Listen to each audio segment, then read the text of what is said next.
Good morning, good afternoon, good evening. दोस्तों Kevin sir back from personal tutor. Standard 12 geography playlist आप लोग हमारे साथ देख रहे हैं।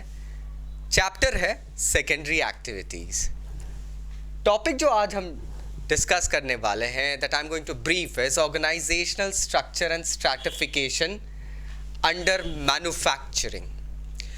अब मैन्युफैक्चरिंग, पुराने वक्त की मैन्युफैक्चरिंग एक भूले बिसरे ज़माने की बात हो गई जब घरों में कॉटेज इंडस्ट्री के तौर पे मैन्युफैक्चरिंग चलती थी। हालांकि अभी भी चलती है बट स्मॉल स्केल इंडस्ट्री को उतनी तवज्जो नहीं मिल पा रही है।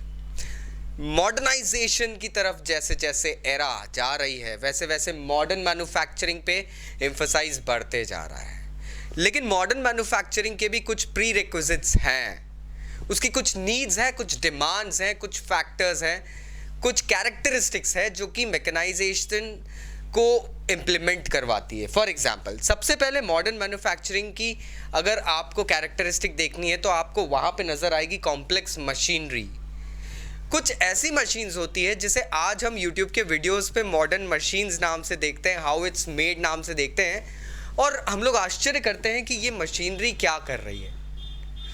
हम जिस तरीके से अभी 3D प्रिंटर्स देख रहे हैं दोस्तों, that is the best revolution that is provided right now. वो प्लास्टिक गन्स मैंने अपने बहुत सारे स्टूडेंट्स के हाथों में देखी है, बहुत सारे स्टूडेंट्स के वीडियोस मेरे साथ शेयर हुए हैं जिसमें they create those with those plastic strings. उसका एक और आगे एडवांस्ड फॉर्म हो गया है 3D printing. Next is it actually requires modern machinery या मॉडर्न मैन्युफैक्चरिंग यूनिट्स में स्पेसिफिक स्पेशलाइजेशन मांगने लग गए हैं। ये वो बात नहीं है कि जैक ऑफ ऑल कुछ भी कर लेगा ऑपरेट। अब हमें मास्टर ऑफ वन की ज़रूरत लगती है। पुराने ज़माने में अगर हम बात करते थे तो मैकेनिकल यूनिट्स में फिटर, माइनर्स, इन सब एक्सपर्ट लोगों की बहुत डिमांड हुआ करती थी। Now this type of manufacturing also requires an expert personnel who actually works, who actually has some specialization in his field। और एक डिवीजन ऑफ लेबर आ गया यहाँ पे। मतलब अब हर कोई हर चीज़ नहीं करता है, जिससे जो काम मिला, जो जहाँ फ्री है वो वहाँ लग गया, नहीं। अब लोगों को उनकी स्पेशलाइजेशन के हिसाब से स्पेसिफिक जॉब्स अलॉट करी जाती है जहाँ पे वो लोग कार्य करते हैं। इससे दो चीज़ें होती है, एक तो काम में जो हौच पौच होता है वो ख़त्म हो जाता है। दूसरी चीज़ कॉस्ट एफिशिएंसी जो होती है, कॉस्ट एफिकेसी, वो बढ़ जाती है दोस्तों। कॉस्ट एफिशिएंसी, कॉस्ट इफेक्टिविटी जिसे हम कह सकते हैं, ये सारी चीज़ें यहाँ पे इंप्रूव होती है। Why? Because if too many people cook a dish they spoil it, so we go ahead and keep a single cook who is expert in preparing a dish. कहने का तात्पर्य ये है मेरा कि अगर एक पर्सन किसी एक स्पेसिफिक पार्ट ऑफ मशीनरी में एक्सपर्ट रहेगा, ज़रूरी नहीं है कि वो एक दूसरे पार्ट में भी एक्सपर्ट रहे, तो वहाँ पे उसकी अपॉइंटमेंट काम को थोड़ा सा, वर्क एफिशिएंसी को थोड़ा सा अफेक्ट करेगी।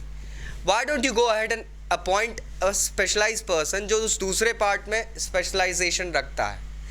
इससे आपका जो एरर्स एंड ओमिशंस का जो टाइम है वो बच जाएगा दोस्तों। Next is modern manufacturing units, yes undoubtedly दोस्तों require vast amount of investment. ये ऐसा अमाउंट नहीं है दोस्तों कि आपने 10,000 15,000 से कुछ यूनिट डाल लिया। It requires money in lakhs. And then सबसे बड़ी बात जो मॉडर्न मैन्युफैक्चरिंग यूनिट्स या ऑर्गेनाइजेशंस में हम देख सकते हैं वो है, ये एक बहुत बड़ा ऑर्गेनाइजेशन होता है। यहाँ 2 4 6 लोग नहीं होते दोस्तों, यहाँ हज़ारों की संख्या में लोगों को एम्प्लॉयमेंट मिलता है, हज़ारों की संख्या में लोगों के घर इनसे चलते हैं। And the best thing is that in overall manufacturing there is always an executive committee to take care of the decisions, to take care of whatever the profits and losses are happening, day to day happening से लेके आपके yearly annual budget से next 5 year planning तक ये committee responsible रहती है. They are team of highly educated, experienced personnels who have achieved a lifetime and they've given their best to such manufacturing units. So अब हमको पता है ये ऑर्गेनाइजेशनल स्ट्रक्चर क्या होता है, एक मैन्युफैक्चरिंग यूनिट का किस तरीके से काम किया जाता है. मॉडर्न मैन्युफैक्चरिंग यूनिट्स अभी ज़्यादा चल रहे दोस्तों, इसलिए मैंने उसके बारे में एक्सप्लेनेशन दिया है.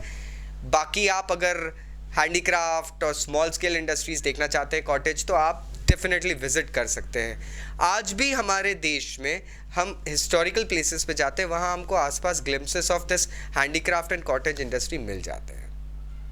But as for the timing we are studying modern manufacturing units. I hope it's clear to you people. Still अगर कोई डाउट्स है नीचे कमेंट बॉक्स में कमेंट करना बिल्कुल मत भूलना. Bye bye.